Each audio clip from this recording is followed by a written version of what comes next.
आप सुन रहे हैं कार्यक्रम बहारें हमको ढूंढेंगी और सभी सुनने वालों को रश्मि कुकरेती का नमस्कार। आज मेरे और प्रीति के साथ हैं वरिष्ठ फिल्म समीक्षक और पत्रकार प्रदीप सरदाना जी। नमस्कार। पिछली बार हम इस कार्यक्रम में चर्चा कर रहे थे सदाबहार अभिनेता राजेंद्र कुमार की। दोस्तों, ये चर्चा इतनी दिलचस्प थी कि आज हम फिर हाजिर हैं उन्हीं की फिल्मों की बातें लेकर। फिल्म थी दिल एक मंदिर। डॉक्टर धर्मेश का रोल राजेंद्र कुमार निभा रहे थे और उनकी नैतिक दुविधा के बारे में बात हुई। उसके जो सुपरहिट गाने थे वो हमने सुनवाए और वाकई एक मार्मिक फिल्म बहुत दिल एक मंदिर, जो कि आज भी याद करते हुए हम लोग इतने भावुक हो जा रहे हैं। प्रदीप जी भी मैं देख रही हूँ बहुत भावुक हो गए ये कहानी बताते। मैं उसको रो पड़ता हूँ उस फिल्म को देखते हुए, जानते हुए क्या फिल्म जी बहुत ही एक उनकी बेहतरीन फिल्म थी।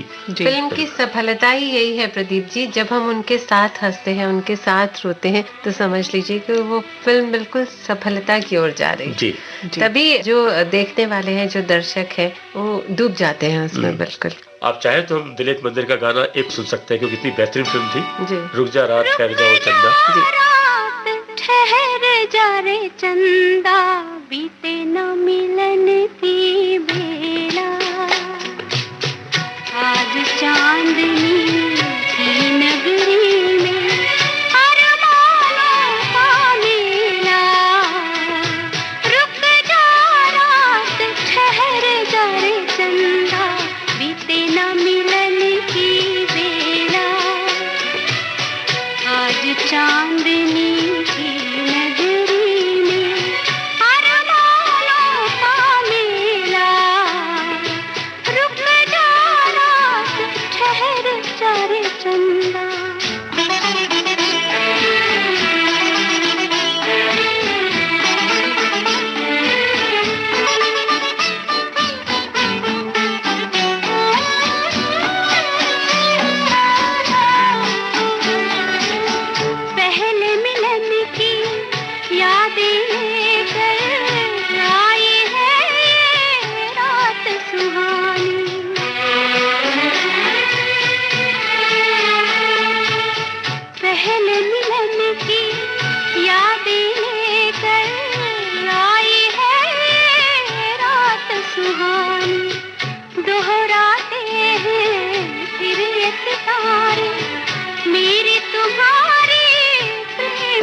आप सुन रहे हैं कार्यक्रम बहारें हमको ढूंढेंगी और मैं आपके साथ प्रीति, हमारे साथ रश्मि और हमारे साथ प्रदीप जी। कितनी सारी बातें हो रही हैं, मुझे ऐसा लग रहा है कि राजेंद्र जी बिल्कुल हमारे सामने हैं और हम उनसे बातें कर रहे हैं। जब बात हो रही है दिल एक मंदिर की, और एक और फिल्म याद आ रही है ऐसी ही, आई मिलन की बेला। जी उसके बारे में कुछ बताइए ना प्रदीप जी। देखिए, आई मिलन की बेला के बारे में बताता हूँ आपको, लेकिन आज मैं रश्मि सारी फिल्में देख लेगी एक मैं आपकी बातों से। उससे पहले मैं इनकी बहुत ही एक व्यक्तिगत जो है जीवन की इनकी वो बात बताना चाहूंगा जो मैं जी। अभी भूल ना जाऊं। पहले भी जिक्र किया राजेश खन्ना के साथ, जी जी। कि राजेश खन्ना के साथ इनका कुछ अलग तरह से रिश्ता रहा। और अच्छा। दोनों ने साथ काम नहीं किया, कुछ इस तरह नहीं रहा। जी असल में 1969 में जब राजेश खन्ना की आराधना फिल्म आई तो बड़े सुपरस्टार के रूप में उभरे और पहले बड़े सुपरस्टार कहलाए, और एकदम उनका नया दौर शुरू हो गया और वो आगे आने लगे। और वो राज ये भी राज, वो राजेश ये राजेंद्र, जी जी जी। तो वो आगे बढ़ने लगे और राजेंद्र कुमार नीचे उतरने लगे। राजेश खन्ना के आने के बाद राजेंद्र कुमार को ये एक सबसे बड़ा झटका लगा कि उनके आते ही इनका जो करियर है वो उतार पर हो गया। दूसरा ये हुआ कि राजेंद्र कुमार जिस बंगले में रहते थे बांद्रा के, जी। जिसको हम आशीर्वाद के नाम से आशीर्वाद जानते के नाम हैं, से आज जानते हैं। अब हालांकि वो टूट चुका है, वो जी। बंगला नहीं रहा। तो उस आशीर्वाद बंगले के जो पहले मालिक थे वो राजेंद्र कुमार थे। ओ और उन्होंने वो बंगला, ये भी बता दूं, उन्होंने भारत भूषण से खरीदा था अच्छा। 1960 में। और जैसे ही वो उस बंगले में गए, जी वो उनके लिए इतना लकी साबित हुआ कि जैसे बताया 1960 से 70 का जो दौर था, 60 से 69 का, वो राजेंद्र कुमार का सबसे बेहतरीन गोल्डन पीरियड था। जब जुबली मनाई तो फिल्म। जुबली बनाई तो वो उस बंगले का बड़ा कमाल माना जाता था कि इसके अंदर राजेंद्र कुमार बंगले में गए, 1960 में उन्होंने खरीदा, उसको उन्होंने रेनोवेट कराया, उस बंगले का नाम उन्होंने रखा डिम्पल। क्या बात है? आशीर्वाद से पहले उस बंगले का नाम था डिम्पल। जी डिम्पल इसलिए नाम था कि राजेंद्र कुमार की जो छोटी बेटी है उसका नाम डिम्पल है, जी। तो उन्होंने अपनी बेटी के नाम पर उसका नाम डिम्पल रख दिया। तो बाद में जब राजेंद्र कुमार के दिन बड़े गर्दिश के आने लगे और 70 के बाद 71 के बाद जब उनकी 71-72 फिल्में पिटने लगी बुरी तरह, तो उनको बड़ी आर्थिक तंगी में आ गए। तो उन्होंने सोचा इस बंगले को बेचना पड़ेगा और कोई रास्ता नहीं है मेरे पास, में कैसे अपना परिवार चलाऊं, बच्चों को, अभी बच्चे छोटे थे और सब कुछ था। तो उन्होंने कहा कि मैं इस बंगले को बेचना चाहता हूँ। तो ये बात राजेश खन्ना के कानों में पहुंच गई।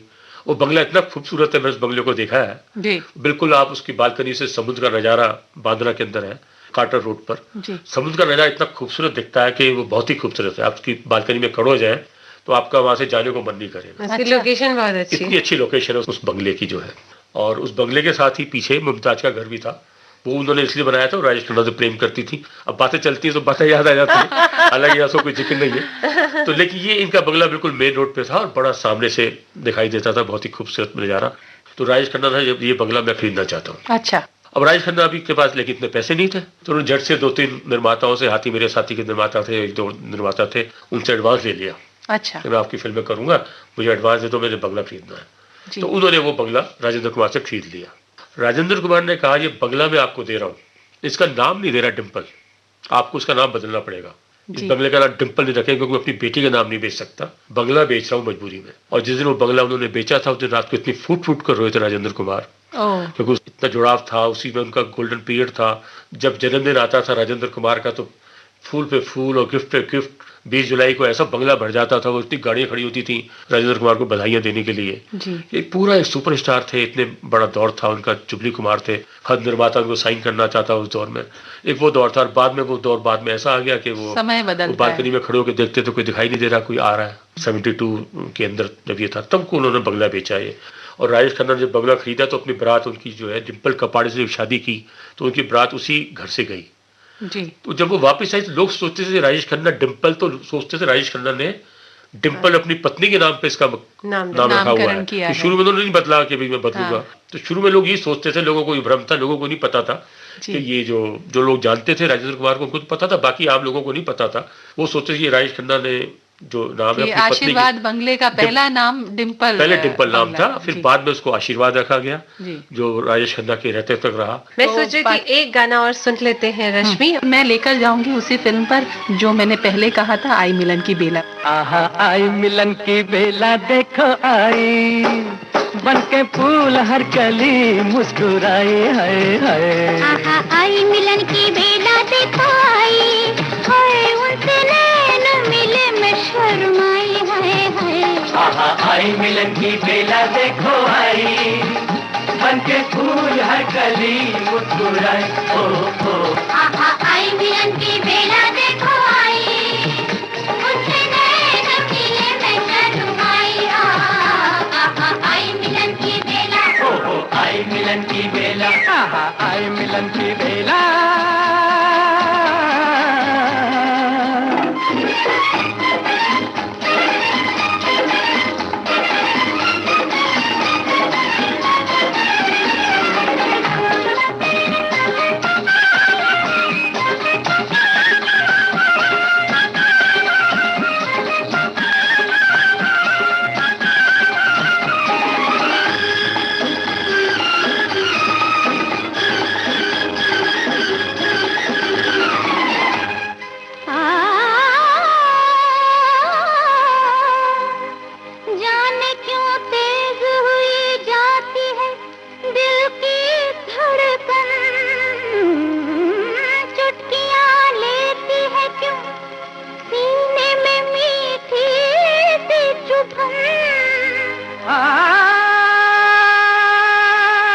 यही हाल उनका,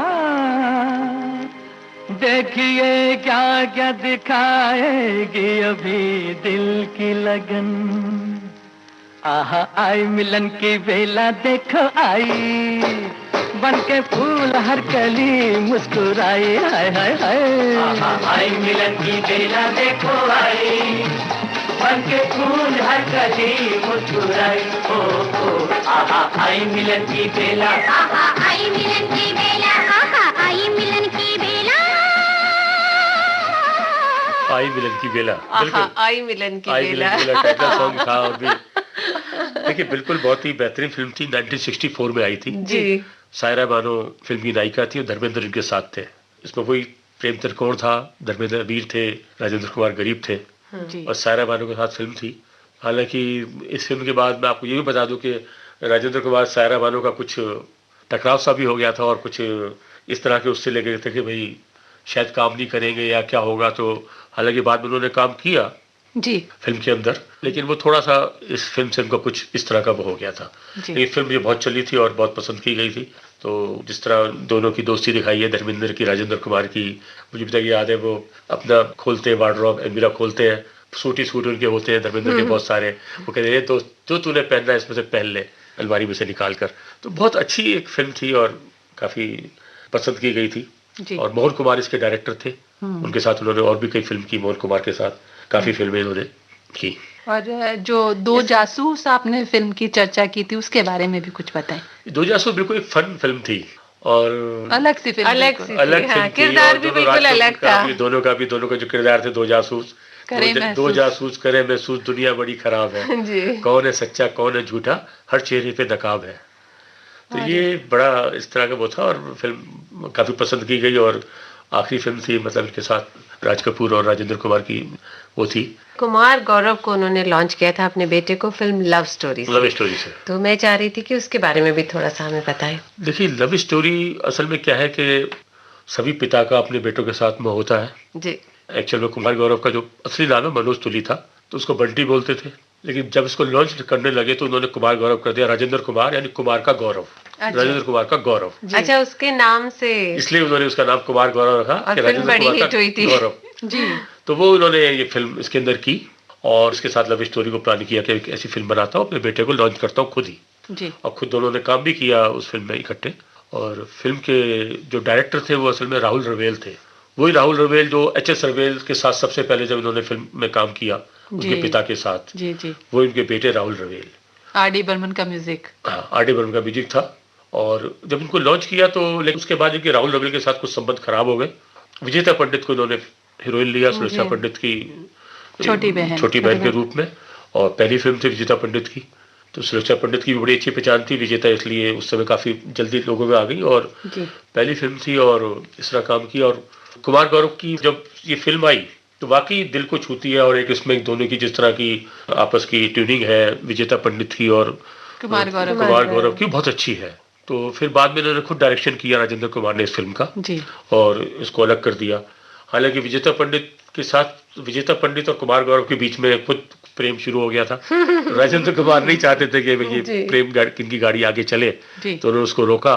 फिर इन्होंने जब ये फिल्म हिट हो गई, सुपर हिट हो गई, तब इनको लगा देखो, तो विजेता पंडित भी इनसे नाराज हो गई क्योंकि ये हर जगह कुमार गौरव को प्रमोट कर रहे थे। विजेता कहती मैं हीरोइन हूँ, मैं प्रमोट ही नहीं कर रहे, आप इसको किए जा रहे हैं। इससे वो नाराज हो गए और डायरेक्टर भी राहुल रवेल नाराज हो गए। तो इन्होंने दोनों को एक तरह से अलग करके इनको इन्होंने फिर बाद में कहा देखिए ये फिल्म मैंने बनाई है और देखिए मैंने इस फिल्म को कहाँ पहुँचा दिया। तो ये जो लव स्टोरी के बाद जो राजेंद्र कुमार का रूप था वो एक बिल्कुल अलग रूप था। जी मतलब अपनी बड़ी सी बड़ी फिल्में उन्होंने सफलता पाई, उस सफलता को पचा गए, लेकिन लव स्टोरी की सफलता को ये नहीं पचा पाए। अच्छा वो एक इनका दुखदाई पहलू, वो जो दौर था उसमें इनका बिल्कुल ऐसे हो गया था कि ये सोचते थे कुमार गौरव बहुत बड़ा स्टार है, मैं एक बहुत बड़ा डायरेक्टर हूँ, बहुत बड़ा प्रोड्यूसर हूँ और मेरा कोई मुकाबला नहीं है, मेरे बेटे का कोई मुकाबला नहीं है।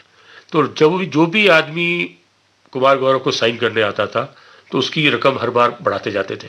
अच्छा एक वक्त तो ये आ गया कि इन्होंने उसकी जो फीस थी वो अमिताभ बच्चन से भी ज्यादा बता दी। उस समय अमिताभ बच्चन आप देखिए 80 के अंदर जी जी जी कितने सुपरहिट थे वो सारी फिल्में। किसी ने कहा कि ये तो आप अमिताभ बच्चन से भी ज्यादा बता रहे हैं, तो इन्होंने कहा कि मैं आपको अमिताभ बच्चन से बेहतर एक्टर दे रहा हूँ। और आप देखिए उसके बाद कुमार गौरव की कोई फिल्म नहीं चली। जी, ऑलराउंडर आई थी हाँ। लेकिन वो चल नहीं पाई थी। बाद में लवर्स बनाई, ऑलराउंडर बनाई, इसको और लॉन्च किया, लवर्स में इन्होंने किया।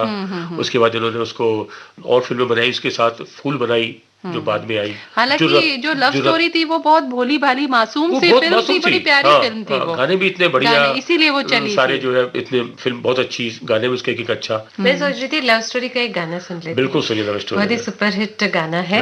देखो मैंने देखा है एक सपना। देखो कितनी प्यारी है ये रसोई जी।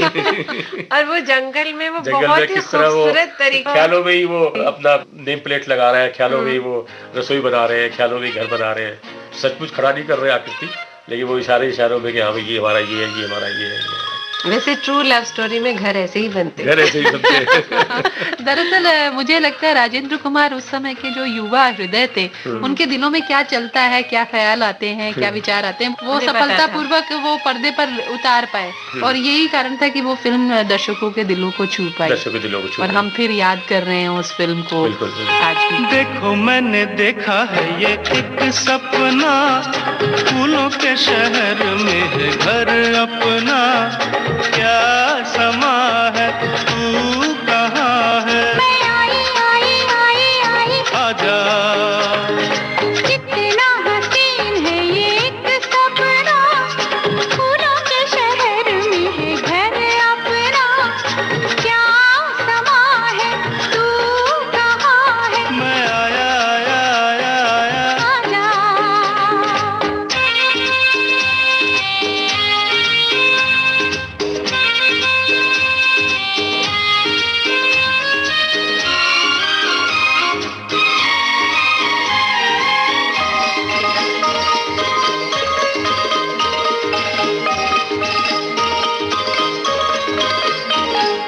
यहाँ तेरा मेरा नाम लिखा है, रास्ता नहीं ये आम लिखा है, ओ ये है दरवाजा जहाँ तू खड़ी है, अंदर आ जाओ सर्दी बड़ी है, यहाँ से नजारा देखो पर्वतों का, झांकू मैं कहाँ से कहाँ है झरोका, ये यहाँ है तू कहाँ है, मैं आई आजा, कितना हसीन है ये एक सपना, फूलों के शहर में घर अपना, क्या समा है तू कहाँ है, मैं आया आजा।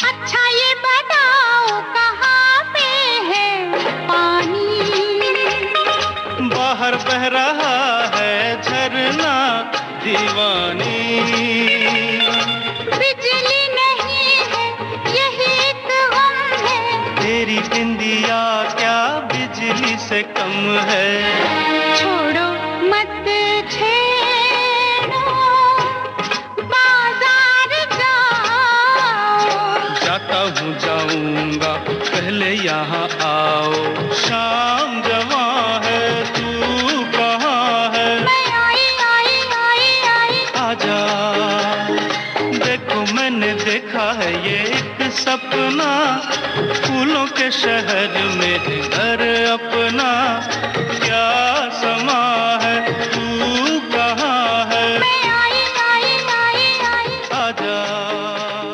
आज भी बड़ा एक फन और एंटरटेनमेंट और बड़ी लाइट कॉमेडी भी है और रोमांस भी चल रहा है और बिल्कुल बहुत बढ़िया अपना चल रहा है, अपना और घर वो बना लव रहे हैं। स्टोरी जिन्होंने देखी वो फिर ऑलराउंडर देखने गए सिनेमा हॉल में, हाँ। पर वो थोड़े से निराश नहीं, होकर वो थोड़े से बहुत वापस निराश हुए, आए। उसके बाद तो बहुत निराश जी, हुए जी। और उसके बाद कोई फिल्म इनकी चली नहीं और लोगों ने फिर कुमार गौरव को लेना भी बंद कर दिया। तो फिर उसके बाद जाके इनको एहसास हुआ कि मैंने गलती की, मैंने इस तरह की। इन्होंने हालांकि बाद में एक और फिल्म बनाई नाम, तो वो उसमें इन्होंने भी- कुमार गौरव को ही प्रमोट करने के लिए बनाई थी तो उन्होंने संजय दत्त को भी साथ ले लिया, लेकिन संजय दत्त को उससे फायदा हो गया, संजय दत्त उससे नाम दोबारा से। आगे चढ़ गए और कुमार गौरव को नहीं हुआ। जी तो बाद में सुनील दत्त ने भी कहा, मेरी भी इच्छा थी कि फिल्म को बंटी को फायदा हो, लेकिन संजू को हो गया। कोई बात नहीं, अब क्या कह सकते हैं। जी, राजेंद्र समय कुमार की बात है। समय की बात थी कि उसमें उनका काम संजय दत्त का काफी उभर कर आया, तो फिल्म ज्यादा हिट हो गई। तो एक फिल्म में उन्होंने दोहरी भूमिका निभाई थी ना, गोरा और काला, गोरा और काला में, जी। और दोनों किरदार दोनों बिल्कुल बड़े अलग अलग किरदार थे। वही बड़ी हेमा मालिनी उसमें जो मेन वो थी, जी और वो बहुत अच्छी फिल्म थी उनकी, मुझे वो अच्छी लगती है। जी, वो हालांकि फिल्म चली नहीं उनकी, उतनी नहीं हाँ, चली, और जबकि बड़ा अच्छे अच्छे इसमें गाने थे और बड़ा अच्छा था। जो काला वाला रोल था वो तो बड़ा ऐसा था, लगता ही था कि उन्हीं राजेंद्र कुमार को देख रहे हैं, जी जो जी हमारी अलग तरह की वो है। जी उसी दौर में उनकी गंवार फिल्म भी आई थी वैजंती वाला के साथ। हाँ वैजंती वाला के साथ सबसे ज्यादा फिल्में की, मेरे ख्याल से शायद 6-7 फिल्में वैजंती वाला के साथ की है जी इन्होंने। संगम की जिस तरह हमने बात की, गंवार की जिंदगी, तो वैजंती वाला के साथ इन्होंने काफी फिल्में की और सभी अच्छी फिल्में इनकी रही हैं। वैजंती वाला के साथ जोड़ी जो है काफी पसंद की गई इनकी। और जोड़ी की जो आप बात कर रहे हैं तो हमें याद आता है जब विवाह की जोड़ियां बनती थी और हमारे बचपन का समय, तो जब दुल्हन फूलमाला लेकर एक समय था आती थी अंदर, तो ये गाना बहुत बजता था, बहारों फूल बरसाओ मेरा बिल्कुल। महबूब आया है। ये देखिए बिल्कुल कॉस्ट्यूम ड्रामा फिल्म थी सूरज जो है, और इसका भी एक बिल्कुल अलग वो था कि आप देखिए उस वैजंती वाला के साथ जिस तरह आई, और शारदा के गाने के लिए खासतौर से फिल्म आज भी आज जी, की जाती जी, है, जी। तितली उड़ी उड़ती चली जी फूल ने कहा।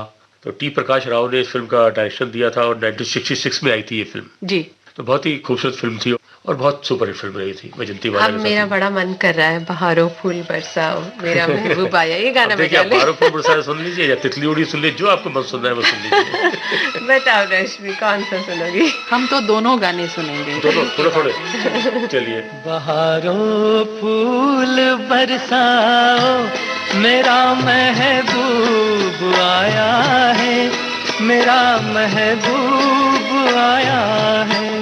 बहारों फूल बरसाओ मेरा महबूब आया है, मेरा महबूब आया है।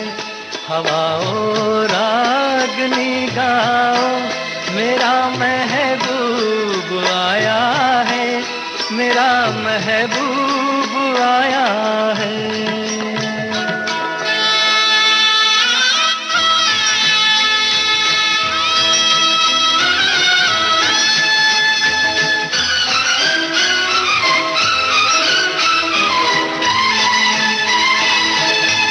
ओ लाली फूल की मेहंदी लगा इन गोरे हाथों में, उतर आए घटा काजल लगा इन प्यारी आँखों में।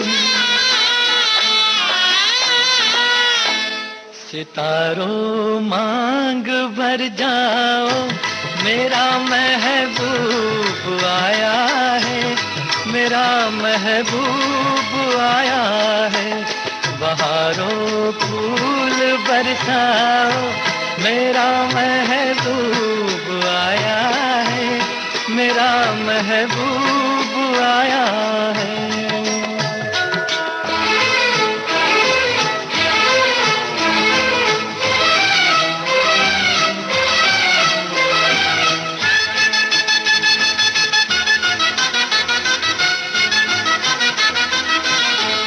नजारों हर तरफ अब तान दो एक नूर की चादर, बड़ा शर्मीला दिलबर है चला जाए न शर्मा कर। जरा तुम दिल को बहलाओ मेरा महबूब आया है, मेरा महबूब आया है। बहारों फूल बरसाओ मेरा महबूब आया है, मेरा महबूब आया है। तितली उड़ी उड़ जो चली फूल ने कहा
सोच रही थी चलते चलते झुक गया आसमान, ये एक बहुत ही प्यारी सी फिल्म थी और जी। इसके गीत बहुत प्यारे थे। इसके बारे में थोड़ी सी बात प्रदीप जी से कर लेते हैं। देखिए, आपने मेरी 1968 में ये फिल्म आई थी। बिल्कुल जी, आपने मेरी बड़े दिल की बात छीन ली। जी। इस फिल्म का जो गाना है, लो झुक गया आसमां भी, हाँ। वो मेरा बड़ा फेवरेट सॉन्ग है। और मुझे जब भी मेरा मन थोड़ा उदास होता है तो मैं इस गाने को सुनता हूँ तो एकदम दोबारा से मेरे को खुशी महसूस होती है। तो इतना रोमानियत है इस गाने में, इतना जी। मस्त अंदाज में गाया है गाना। जीप के ऊपर चलते हुए राजेंद्र कुमार गा रहे हैं, जी। तो एक बहुत ही एक अलग तरह का गाना था। एक हॉन्टिंग मेलोडी जिसे हम Haunting, कहते हैं ना, बिल्कुल, बहुत उस ही एक टाइप अच्छा था। का ये जिस गाना तरह की है। मैंने आपको बताया कि सायरा बानो के साथ इनकी थोड़ी अनबन हो गई थी, हम्म। तो राजेंद्र कुमार नहीं चाहते थे कि सायरा बानो इस फिल्म में काम करे। हम्म। लेकिन इस फिल्म के जो डायरेक्टर थे लेक टंडन, वो अड़ गए। जी। कहते नहीं, मैंने सायरा बानो को साइन किया है तो सायरा बानो ही इस फिल्म में रहेंगी। उन्होंने स्टैंड लिया, फिर सायरा बानो ही इस फिल्म में आई। ये सायरा बानो से भी बात होती रहती है, तो वो भी इस फिल्म को बड़े अच्छे से याद करती हैं आज भी। जी। उसके बाद जो बाद की फिल्में थी हमने उनकी भी चर्चा की, जैसे शिरडी वाले साईं बाबा। साईं बाबा थी, लेकिन सबसे जो किया। बेस्ट फिल्म थी वो तो साजन बिना सुहागन थी। साजन बिना बिना हाँ, फिर बिन साजन फेरे- की सहेली भी, बिन फेरे हम तेरे बिन फेरे हम हैं। तेरे और साजन की सहेली। हाँ, और ओ बेवफा, धन दौलत बलिदान। हाँ, धन जो दौलत ये- ऋषि कपूर के साथ इन्होंने की थी। ऋषि कपूर मृत्यु सिंह थे। जी। और जैसे आपने साजन की सहेली बताया, उसके बाद फिर राहुल रेखा- रवेल के साथ उन्होंने प्रेम कथा हाँ। और नाम जो महेश भट्ट की फिल्म थी, और हाँ। फूल जिसके बारे में हमने चर्चा की। तो ऐसी अनगिनत फिल्में। ऐसी फिल्में बहुत है, लेकिन उनकी इतनी फिल्में सुपरहिट रही, जुबली है, इतनी फिल्मों के नाम हम ऐसे ही याद करते जा रहे हैं उनकी। तो ये यही है कि सबसे उनका काफी तलाश फिल्म थी, साथी थी, चिराग कहाँ रोशनी कहाँ, आस का पंछी, जी। धरती, ससुराल, वो भी बड़ी हिट फिल्म थी, हमराई, घराना और गीत।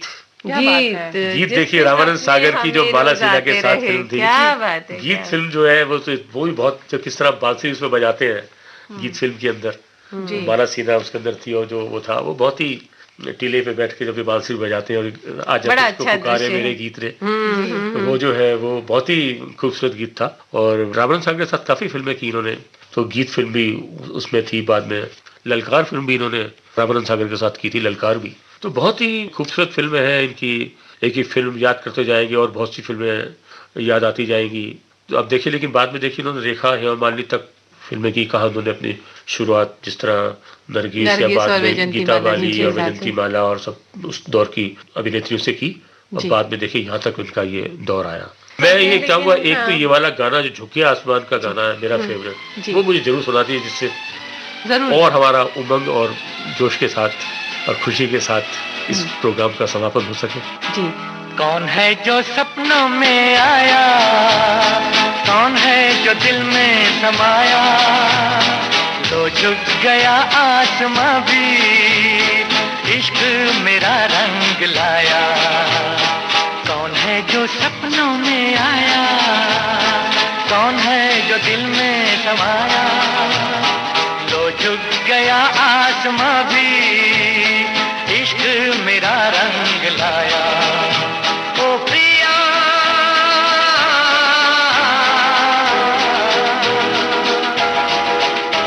ओ प्रिया,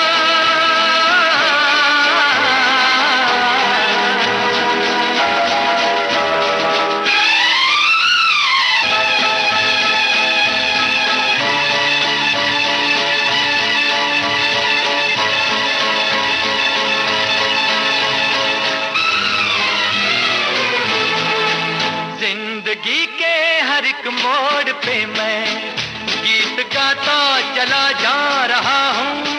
जिंदगी के हर एक मोड़ पे मैं गीत गाता चला जा रहा हूँ। बेखुदी का ये आलम न पूछो, मंजिलों से बढ़ा जा रहा हूँ, मंजिलों से बढ़ा जा रहा हूँ। कौन है जो सपनों में आया, कौन है जो दिल में समाया, तो झुक गया आसमां भी, इश्क मेरा रंग लाया। ओ प्रिया,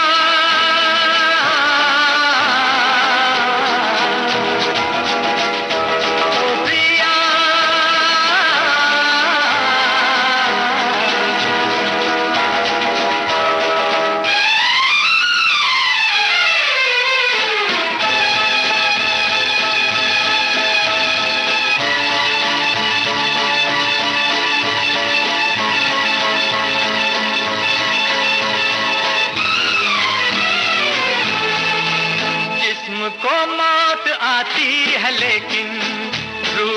मौत आती नहीं है, जिस्म को मौत आती है, लेकिन रूह को मौत आती नहीं है। इश्क रोशन है, रोशन रहेगा, रोशनी इसकी जाती नहीं है, रोशनी इसकी जाती नहीं है।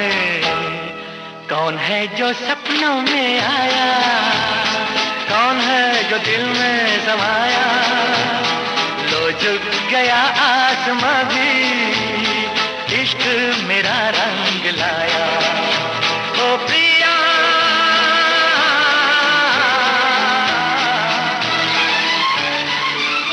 चलते चलते प्रदीप जी ये जानना चाहूंगी कि एक होता है कि किसी कलाकार के बारे में बताना, और आपने तो उनको बहुत करीब से देखा है और उनके साथ वक्त भी बिताया है, तो अगर मैं कहूँ राजेंद्र कुमार जी के बारे में बताएं तो उनको आपका एक व्यक्तिगत अनुभव उनके साथ कैसे, व्यक्ति के रूप में उनको आप याद करते हैं? हाँ, जैसे हम तो उनको एक स्टार के रूप में, एक जुबली कुमार के रूप में, एक एंटरटेनर के रूप में याद करते हैं, एक पर्सनल लेवल पर आप किस तरह से?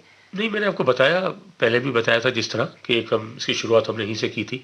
जाहिर है एक अच्छे अभिनेता थे ये, ठीक है। जिस तरह मैंने आपको बताया बीच में लव स्टोरी के समय जो मैंने देखा दौर, वो थोड़ा सा उनका एक अलग तरह का था, लेकिन वो इतने थे कि आप बाद में तो सावन कुमार भी बताते थे जी। कि जब उन्होंने साजन बिना सुहागन की शूटिंग जो है शिमला में हो रही थी, तो वो खुद जो है जब ऊपर चढ़ना पड़ता था सामान लेकर काफ़ी चीज़ें, तो खुद ही इक्विपमेंट लेके अपने कंधे पे रखकर चले जाते थे।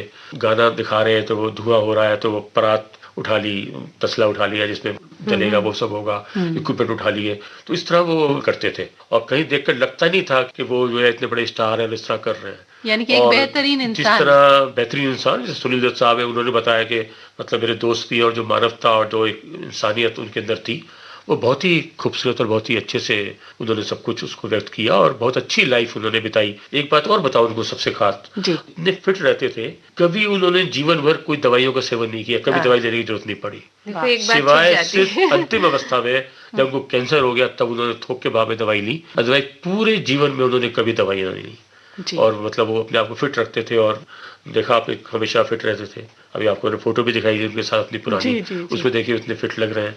तो वो हमेशा बड़े फिट रहते थे, फिल्मों में भी देखिए, व्यक्तिगत जीवन में भी कहते थे मैंने कभी कोई दवाई इस्तेमाल नहीं की, मुझे कभी जरूरत नहीं पड़ी दवाइयाँ लेने की। मुझे लगता है इतनी सारी बातें हो गई हैं, हालांकि ऐसे लगता है कि मन नहीं भरा, और जी। ये हमेशा होता रहता है, लेकिन चलने का समय हो गया। प्रदीप जी, आपसे बातें करके इतना आनंद आया, ऐसा लगा कि राजेंद्र कुमार जी बिल्कुल यहीं स्टूडियो में है और उनके बारे में हम बातें कर रहे हैं और महसूस कर रहे हैं। प्रदीप जी, बहुत बहुत धन्यवाद स्टूडियो में आने के लिए, और इस कार्यक्रम में आपने हमारा साथ दिया, इसके लिए बहुत बहुत धन्यवाद। क्यों रश्मि? बिल्कुल, और फिल्म हिस्ट्री के बारे में, राजेंद्र कुमार जी के बारे में इतनी अच्छी जानकारी दी, कुछ ऐसी जानकारी भी जो आमतौर पर नहीं मिलती है, तो वो बहुत अच्छी जानकारी दी, और इसके लिए आपका बहुत बहुत धन्यवाद। और हमारी कोशिश रही कि आगे भी हम ऐसे ही अच्छे अच्छे कार्यक्रम बहारें, हमको ढूंढें। ढूंढेंगे, हम लाएंगे श्रोताओं आपके लिए। और इस समय कहते हैं नमस्कार। नमस्कार, आपका भी बहुत बहुत धन्यवाद।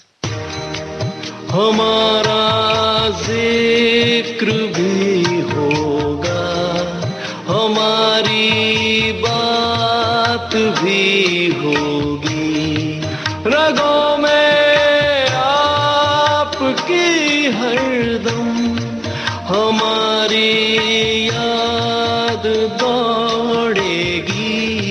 समय के बाग में खिलती बहार